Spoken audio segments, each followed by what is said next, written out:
All right, good Thursday afternoon, everyone. Thanks for stopping by for a check of your forecast. We've got a handful of storms starting to make their way into the viewing area. A little early start today compared to where we've been the last few afternoons, but these storms are expected to transition in a southeast direction through the remainder of this evening. Some of these are going to run into marginally enough instability that they will be at least briefly severe at times for tonight and heading into tomorrow morning. Right now, we've got a couple of them. We'll take a closer look at some of these up here to the north. We've got this one up here near Gladstone. That one's warned for 1-inch hail and 60-mile-per-hour winds. That one will be in effect until 3:45 p.m. Mountain Daylight Time. And then we've got this other cell over here just southeast of Boise City. This one moving in the direction of Stratford. This one's right on top of Highway 287, halfway between Stratford and Boise City. 1-inch hail possible with this storm, along with 60-mile-per-hour winds. And then we have a handful of other thunderstorms out there, which are sub-severe, but we do expect scattered storm activity through the remainder of this evening. So let's go ahead and take a look at the outlook for today. The Storm Prediction Center really only has a marginal risk in the northwest third of the panhandles, and then it covers a good chunk of our counties in New Mexico. There's also a slight risk mainly into Colorado and Kansas and parts of Nebraska, but we do see a small sliver of that move into the Oklahoma Panhandle, and that's mainly just due to winds gusting as high as 70 miles an hour. The further north you go, there's going to be markedly more wind shear, and so those storms may have a little bit better opportunity to maintain their updrafts. They may persist for a bit longer, and severe weather could be a bit more scattered in coverage, whereas here in the Panhandles, we do think it's going to be mostly isolated severe storms. The storm coverage may be more scattered, but not all of them are going to be severe today. So that is the good news. Localized flooding going to be possible from 5 p.m. until 1 o'clock in the morning. And then for Friday, we get to do this all over again. A marginal risk draped across most of the area. 60-mile-an-hour winds and quarter-sized hail are the two main concerns, and you can see this is going to be kind of a later threat for us between 6 p.m. and 4 a.m. on Saturday. And then moving into Saturday's outlook, you can see we still have the marginal risk. It's just going to be across most of the area. 1-inch hail, 60-mile-an-hour winds, I think will be our primary concerns. The biggest issue is where the cold front's going to be Saturday afternoon. If it's further south, you may watch this get trimmed south too. So we may end up with just general thunderstorm activity that afternoon if we do end up, seeing a lack of daytime heating, a lack of instability with some stable air behind the cold front. So something that we'll continue to monitor. So there's those storms. They shouldn't remain severe for very long today, but we may see some additional ones pulse back up through the rest of the evening. Severe weather still possible in theory until about midnight tonight. These are going to run into a more stable environment the further southeast they go. Generally speaking, the closer they get to the Highway 60 corridor, the weaker they're going to be. I still think we have a shot for rain here in Amarillo. I just don't know if we're going to have that severe weather threat here in Amarillo. Those storms should be weakening as they get closer to US Highway 60. As we get into Friday afternoon, you can see another similar setup, warmer temperatures, highs generally in the 90s, and then we'll end up seeing some storms pop up probably later in the evening.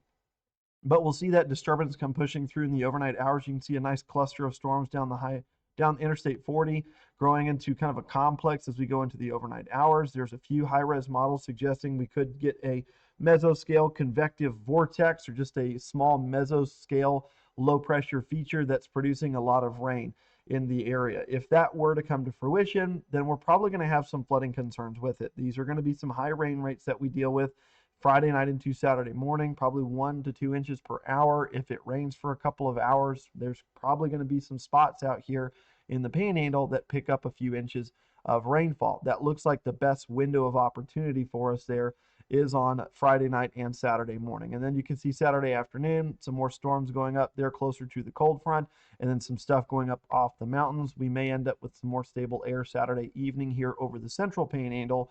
So it's something that we'll continue to watch and monitor. Heading into next week, that Omega block pattern continues. You can actually see that low pressure feature just kind of stuck over the Panhandles region for several days. And so we may actually have that chance for rain continue on a day-to-day basis. That Omega block pattern will continue to allow for Gulf moisture to pump into the southern plains.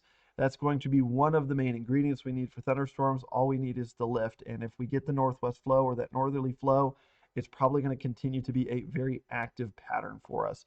So let's go ahead and take a look at your 7-day tracker. We've got a 50% shot for rain tomorrow, a 50% shot on Saturday morning, and then a slightly lower chance on Sunday, but we're going to hang on to at least a 20% chance each day.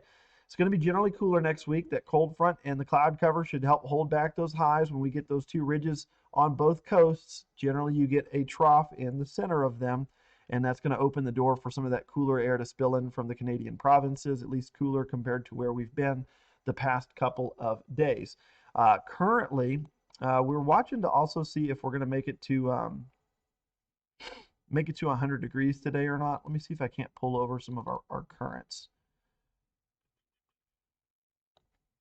Let's go ahead and take a look at some of these. This is your current temperature map. You can see we've got 94 here in Amarillo right now, 98 in Dumas. So pretty hot up there in the northern panhandle, but we're not at 100 degrees. And that's one of the bigger stories for the summer so far, is we have not hit the triple digits in Amarillo just because of how wet we've been and how cool that moist air keeps us. It takes a lot more energy to heat up moist air than it does hot, dry air. So that's something that may hold us back from seeing the century mark, at least here in the short term. The overall long range pattern suggests that we'll probably continue with the wet weather here through the next week to 2 weeks. So that gets us pretty well through most of July. August can be a really hot month for us. It's one of the hotter ones on average. Usually late July, early August is our hottest stretch through the year here in Amarillo. So if we can get through that without seeing triple digits, then we may start thinking about if we're actually going to get there this year, especially if we continue this wet pattern. But this is the overall setup for right now. You can just see we've got some clusters of thunderstorms. You can see Garden City there under that severe thunderstorm warning up there. Let's take a look from Dodge City. You can see that was a pretty nice thunderstorm. Looks like it's collapsing pretty quick though. Pulsed up nicely, just doesn't maintain its intensity. And we kind of expect the same thing for these down here. We've got that one storm that's severe there near Carrick, moving down Highway 287, looking at storm relative velocities. Don't really see any rotation in the storm, or at least nothing of concern. So just a severe warning storm. It's not a supercell, but it is an intense thunderstorm. So that's why it's capable of that 1-inch hail and 60-mile-per-hour winds. And then we also have that storm that's still severe there just to the north of Gladstone. So that one actually looks like it may have some spin to it. Let's go ahead and take a look at your storm. They're also saying hail size is likely exceeding 2 inches in diameter with that one. Yeah, so that one actually looks like it's got some rotation in it right in here. So if we take a look at the reflectivity values, that kind of coincides really well with the hook feature of that storm. So this one does appear to be a supercell. So they are talking about increasing the hail size to 2 inches in that hail core right there near Sophia, north of Highway 412. So this is the strong storm that they were just talking about. So that hail core is about 8.5, 9 miles north of Highway 412. They're halfway between Pennington and Gladstone.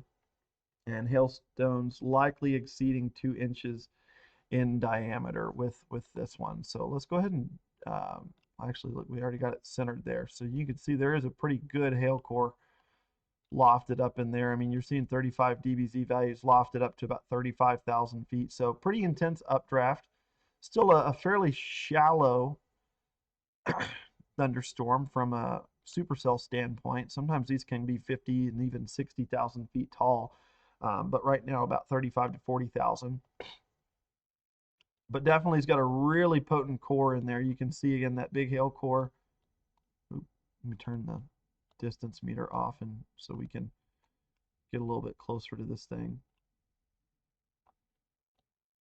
But you can see again, there's just a big hail core being lofted up in that storm right there. So that's kind of what we're dealing with, is mostly isolated cells. That supercell, we'll see if it can maintain its intensity. It may start to run into some, it may start to compete with some of these others for some warm, moist air. Let's see if we can't get our Des Moines camera turned in that direction.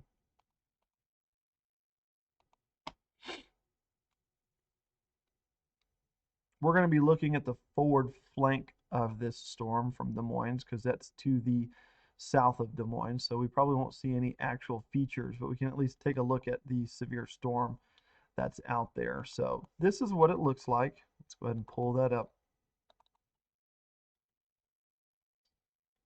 So that's the storm that they're talking about, capable of 2 inches of hail. Just it looks really, really defined. It is a supercell based off of radar depiction. Does not look like there's very much features that you can make out from the sky cam.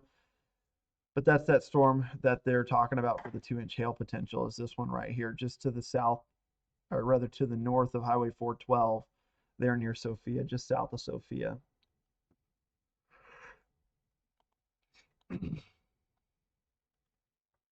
Ava had a wind gust reported of 67 miles an hour as that storm collapsed up here. So that's this one.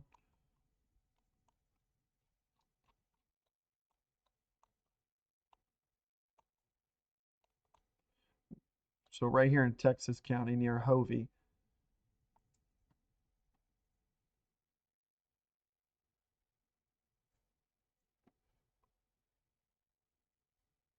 I'm going to put a new warning out on this other storm, it seems.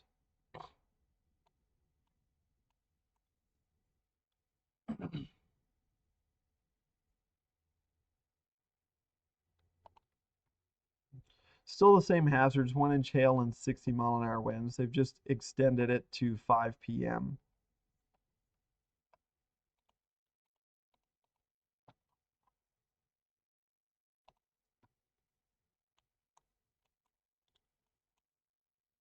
Let's take a look back at storm relative velocities. Still some rotation in there. You got to remember that we're looking really high up in the atmosphere. So this is from the Amarillo radar. So the rotation in the storm is actually at 15,000 feet aloft above the ground. So it's nowhere near the surface. And so it's going to be really hard to get any kind of ground truth observations outside of maybe seeing some kind of a spotter report with that one, or having some kind of sky cam, having some eyes on that storm.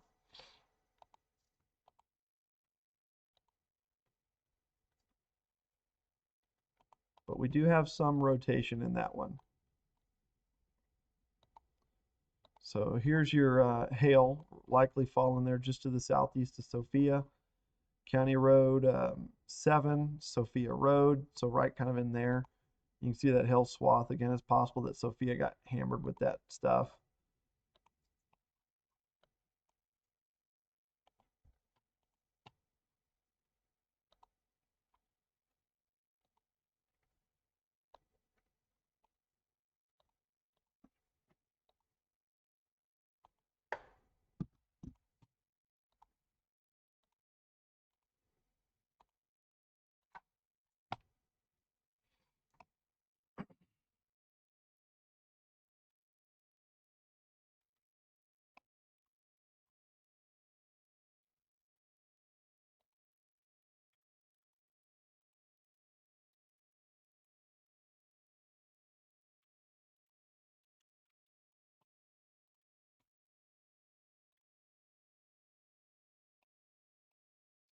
This is a pretty small storm cell.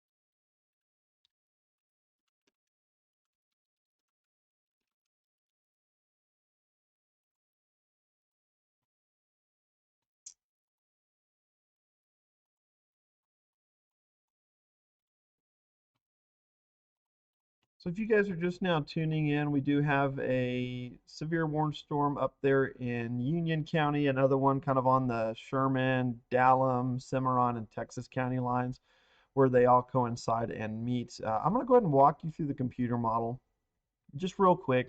Again, you can see some of these cells, they probably fall apart relatively fast tonight. We don't expect the severe storms to maintain their intensity for a long duration, especially as they start to compete for inflow and becoming more dominant than some of the storms that are surrounding them. So these are going to be really hit and miss severe storms. I wouldn't guarantee anyone seeing severe weather today. Just know that it is possible. So this is through 9 p.m. tonight, and then you can see all that stuff starts to collapse as it comes across the Highway 60 corridor. That's generally what we expect. The further southeast these storms get, they're going to run into a more stable environment. Instability is going to start to wane, especially as we go into the overnight hours. And so areas along and southeast of Highway 60, while we're not going to say you won't see rain, it's probably going to be weaker thunderstorms. They're going to be more isolated than they are up there in the northwest half of the Panhandle through the remainder of this evening. Now we get to do this all over again on Friday. You can see we have some more storms that pulse up on an isolated basis as early as 5 p.m. and then we end up seeing them start to become more clustered and scattered as we go into the overnight hours. This is our next surface low that comes pushing through the area, and we're going to start to see probably an MCS or MCV or some kind of mesoscale convective complex of thunderstorms Friday night into Saturday morning across the Panhandle. That looks like it's going to be our best shot for rain here over the next 72 hours. Still not a guarantee. It's not going to cover the whole viewing area, but there's going to be some spots that I do think may end up with 1 to 3 inches of rain on Friday night into Saturday, just given the nature of the feature that we expect with an MCV, MCS, mesoscale convective complex, or mesoscale convective vortex. We're probably going to see some bands of moderate to heavy rain. You're probably going to see a couple rounds of rain in some areas too on Friday night, Saturday morning. And then as we get into the afternoon, the cold front will eventually work its way far enough south where the localized lift in the surface levels of the atmosphere will be displaced south of us. So we might be quiet Saturday evening, pending where the front's going to be. Now, as you get back over to New Mexico, they're going to probably still see some summertime thunderstorms just due to the fact that we are still hanging on to some northwest flow. We just may have a more stable environment behind the front here in the panhandles, and so the storms may not be as widespread as they get into the Lone Star State. So there's the Omega block pattern. It does look like that's going to linger into the first half of next week and probably even into the next weekend. We may continue to see troughs dig in the northern plains as this high gets squashed out there just off the coast of Southern California. We're still going to hang on to the northwest flow. We'll probably still end up seeing some storm chances, even though we don't have a whole lot of steering flow aloft. It'll be relatively weak. But we do have the moisture riding underneath that ridge of high pressure that's centered over Florida next week. So it's probably a wet pattern for us for the foreseeable future. That was one thing that models were undecided on about 10 days ago. They were expecting us to kind of trend drier, and they still are. They just kind of keep kicking that rock down the road a little bit further. We're almost in this positive feedback loop at this point. We've had so much rainfall widespread across the panhandles. There's still pockets that have missed out on like truly above average rainfall totals, but as a whole, synoptically speaking, the southern plains have been very wet for this spring and the first half of summer. And that can act as a positive feedback for more moisture to hang in place, more storms to continue to develop just because of the higher humidity values. And it also holds back those temperatures. Again, today was a day that we were expecting to get really close to 100 degrees. And with the higher dew points and relative humidity values that we've had, we just haven't gotten there. We're only at 94 here in Amarillo. So we're still tracking a 0 or a goose egg for our triple digit tracker for 2025. In recent years past, we would be anywhere from 2 to 10 already for the number of triple digit days that we have seen. And that just hasn't occurred this year. If we continue this wet pattern, probably going to struggle to see the triple digits. The hottest time of the year for us is late July and early August. So we're not out of the woods yet per se. If we do end up going dry here towards the second half of summer, or if we kind of go through a stretch of dry weather, certainly possible for us to still hit 100 degrees. We're not out of the woods in that regard. But as we get further and further, especially as we maybe get into late August, we're going to have to start thinking about whether or not we're actually going to get there. We can get into the hundreds in September. Last year was a prime example of that. We actually got our latest triple digit day on record last year on September 14th. So it can happen. It's just less frequent. And so the peak of this, at least the more common triple digit days, tend to be late July, early August. Our first triple digit day usually is about June 10th or June 20th, excuse me. So right there near the equinox. or the summer solstice, excuse me. So not out of the woods yet for triple digit heat, but for now, the next week to 2 weeks looks like we're going to stay away from 100 degrees, and that puts us towards the end of the month. So it looks like they reissued a new warning out there in Union County. So this storm is actually a left splitting supercell heading northeast, headed over towards Mount Dora. They did up the hail size to 2 inches, and they left the winds tagged at 60 miles per hour. So that storm actually is moving northeast at 30 miles an hour. These left split cells, that's not the way storms want to spin in the northern hemisphere. They usually don't last as long as the right moving thunderstorms. So this is a left mover. Should we get a right moving cell, it's going to move more kind of in a south southeast direction with the flow that we have today. So left splitting supercell here, probably going to dissipate eventually as it gets closer to the highway. Hopefully it does. Mount Dora, you guys are downwind of this. Royce, you guys are also in the polygon, but the hail core looks to be right there south of Highway 87. Sophia Road's right in here. County Road 115, just north of that between Sophia and Mount Dora.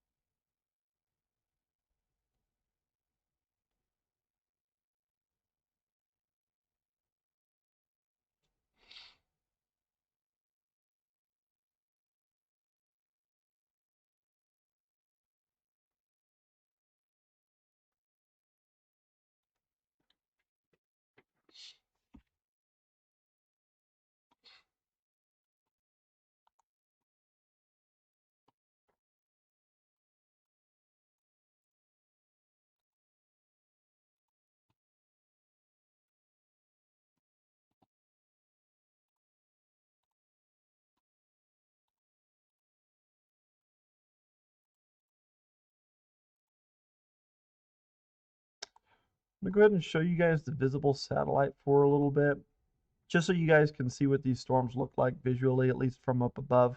You can see we've got this nice complex or cluster of cells pulsing up there over the northern panhandle, and got another complex going up out there in the northeast side of New Mexico too. So that's what we're dealing with right now.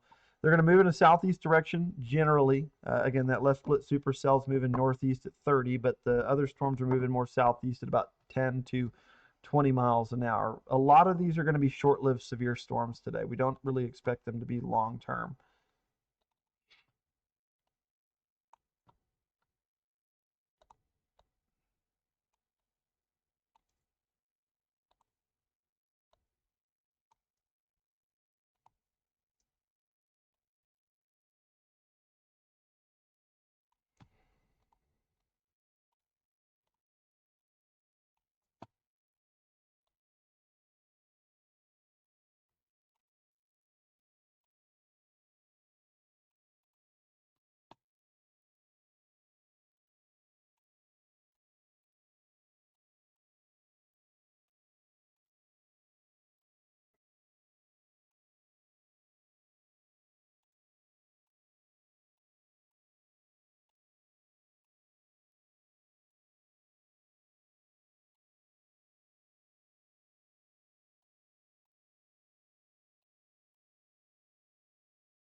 Yeah, I was like, I probably need to adjust this a little bit.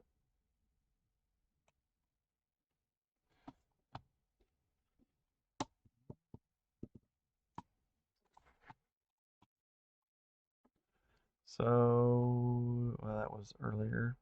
They're getting pretty quiet in the National Weather Service chats, so there's probably no change to these severe storms that you're looking at on radar right now. We'll go ahead and jump back over to or you're looking at satellite, excuse me. We'll jump back over to radar to take a look at them. So no change to these here within the last few minutes. Again, the National Weather Service has got a tag of 60-mile-an-hour winds and 1-inch hail on this one up here. And the core of it is in the southeast corner of Cimarron County, right there near Carrick. This is moving southeast at about 15 miles per hour. So it's going to straddle the state line for a little while. Carrick, you guys are in the core of this rain right now. Areas north of Stratford expecting this to start impacting those locations. I think the biggest concern for us today is going to be winds up to 60 miles per hour. This one does look like it may end up starting to track more in a southeast direction. We do have marginally enough wind shear up there for some embedded supercell structure, but a lot of this stuff is going to be multicellular in its storm modes, which basically just means that we'll get segmented storm clusters rather than just discrete supercells. So we're in a summertime pattern. We lose a lot of wind shear when we get in the middle of summer, and we don't get enough wind shear to support supercells. We get enough to probably support multi-cells, MCS style events.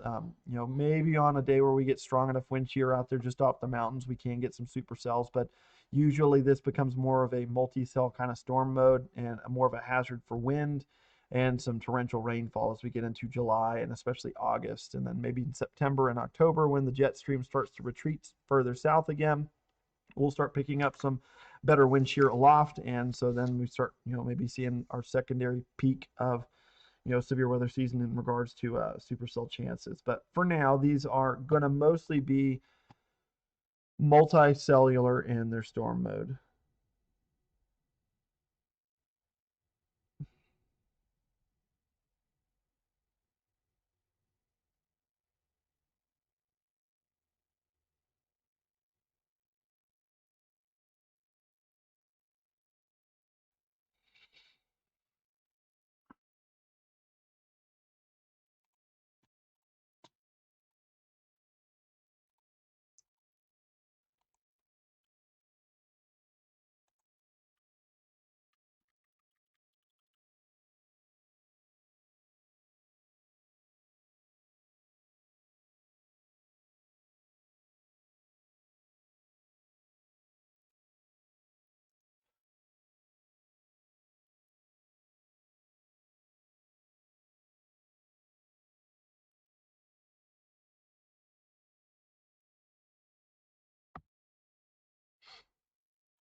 So let's go ahead and take a look at this left splitter. This is the left split supercell that's still warned for 2-inch hail. So Mount Dora, you guys may need to start thinking about finding shelter from this. It is moving in y'all's direction. It's capable of 2-inch hail and 60-mile-an-hour winds. So the biggest concern for it would be the hailstone size. Right now, coming, it's straddling Highway or County Road 115 between Sophia and Mount Dora. That hail core is going to be just north of the road, moving in a northeast direction. Storm's moving at about 30 miles per hour. And so we'll put a little quick distance tracker on it just to let you guys give a general idea of when it's expected to reach your location. So we're going to give this a 60-minute time frame. If you guys end up in the hail core in Mount Dora, which it'll be close, it'll be around 4:03 p.m. Mountain Daylight Time. So that is 5:03 Central Time. You have a little bit more than 15 minutes to prepare for that. So you probably want to start thinking about getting inside. If you're out there on the ranch, out in the barn, again, you probably want to find a sturdy structure to stay sheltered from this storm. Again, really producing some pretty large hail inside the hail core itself. It does look like it is falling to the ground mostly right now in the updraft based off of the vertical slice. You can see it looks like the higher reflectivity values are really low to the ground, and so that hail core is likely falling to the surface at this point. But we do have a new updraft starting to show some higher reflectivity values right in here. See that? Oh, Yeah. So you can see the hail core there.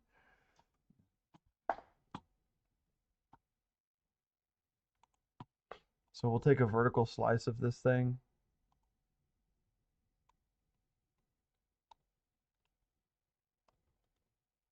So you can see the hail core here. If we put a time lapse on it for the last 15 minutes, you can see it right in here. That next scan probably will start to show it collapsing.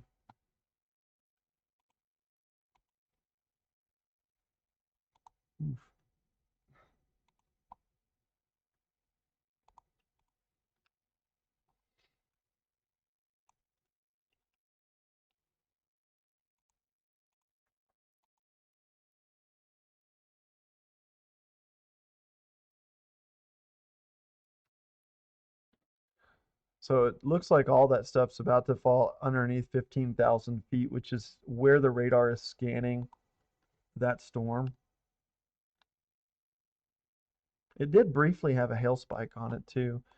Let's go back. You can see this little feature here. This is a hail spike. So you're using the Amarillo radar, it's shooting through this thing, and you're actually getting the radar beam to kind of bounce around in there. And it takes a little bit longer for that scan to get back to the receiver at the National Weather Service office. And so that lag delay is a false echo, or at least it gives you this false echo impression that there is some precipitation out here. That's not the case. There's not actually rain out here.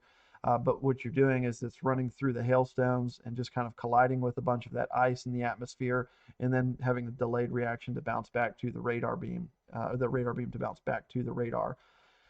And so you get this false impression that there is precipitation, but that's usually just a good indicator, a telltale sign that there's either a lot of hail up there or some very large hail up there. And that's actually why they went ahead and issued that new warning for 2-inch hail with that storm, just because it does have that big hail core in it. But right now, it looks like a lot of it is starting to collapse and fall to the ground. There's probably a lot of it making its way to the surface right now as we're talking about it.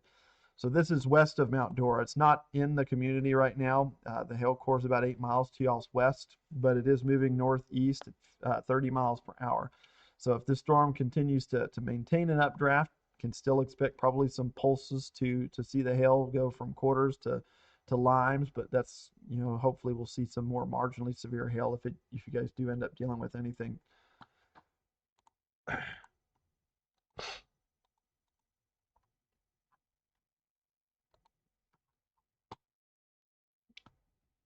All is quiet out there. National Weather Service is pretty quiet, so they haven't really seen any changes from what we've been talking about.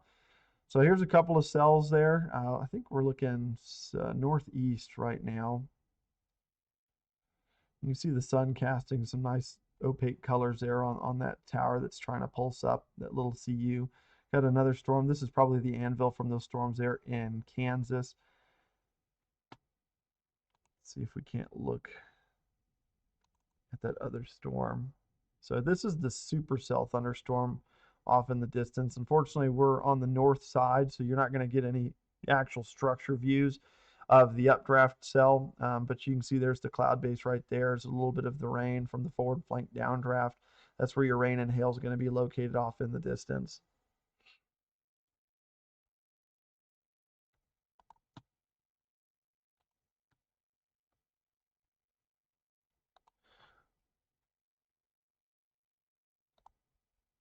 It does look like this thing still has a rotating updraft in it, right in here. It's very broad. It's not a strong supercell, but it is a supercell.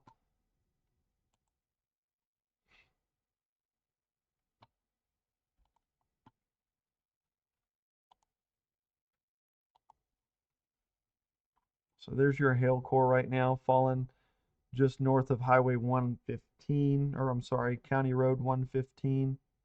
This is moving northeast, so hopefully it stays away from Mount Dora.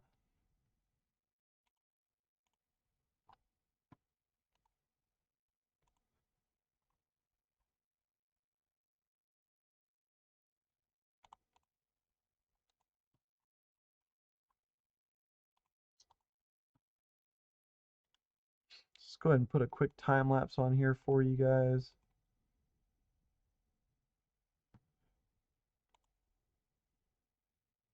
Take a look at satellite again.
So we'll probably get ready for our TV lives here in a second.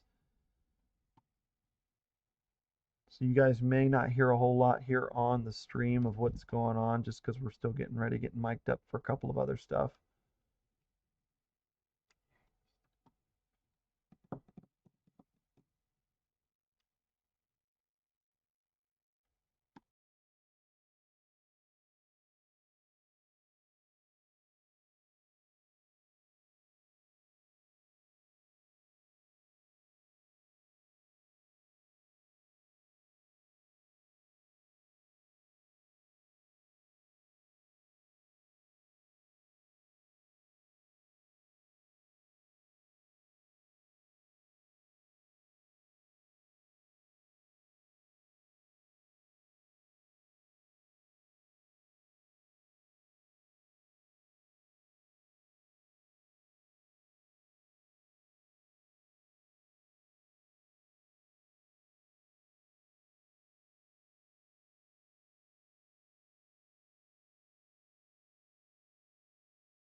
All right, we are back. Sorry, guys, for the delay.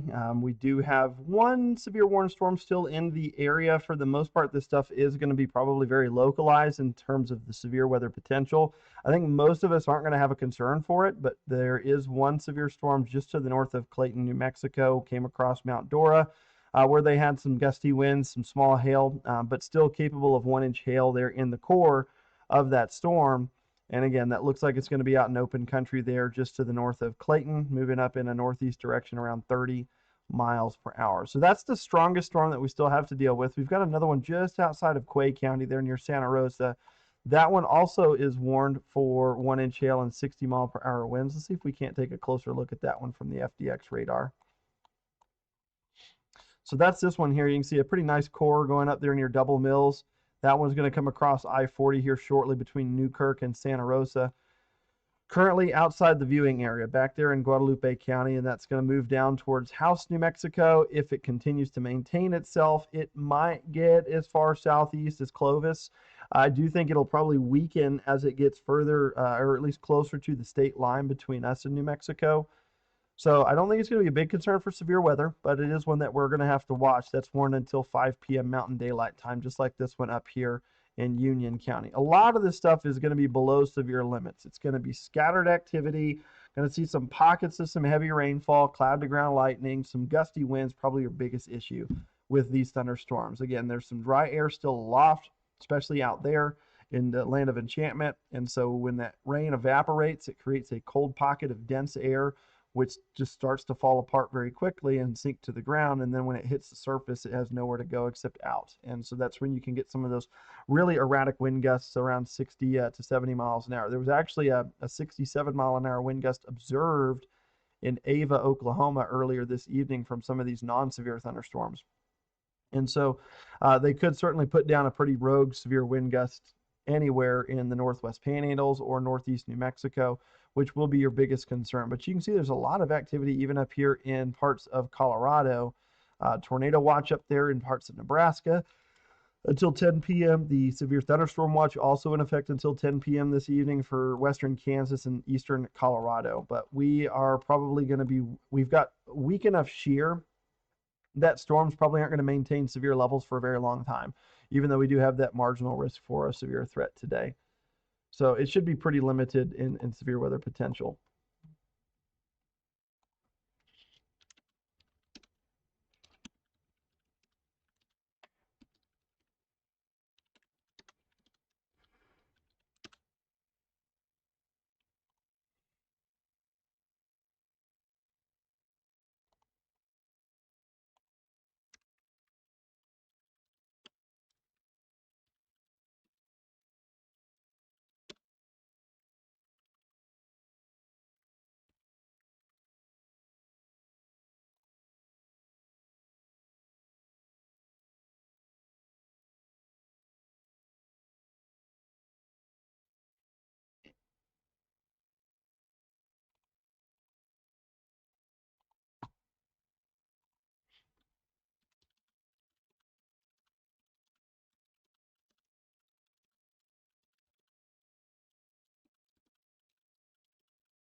So we may end your live here since things starting to kind of dwindle, at least here recently with a lot of this stuff. I don't expect this storm to get another severe warning attached to it. It does look like it is weakening in nature, very, very localized cell as well. It's headed towards Boise City. We'll get a view of it from the text line camera here in a minute once it gets within at least a visual window for the camera. But currently that camera's looking in a northeast direction, so you'll probably watch it eventually come in from left to right. But I doubt that this thing hangs on to severe status for much more than probably 15 to 30 minutes from now. Go ahead and turn the storm on back on.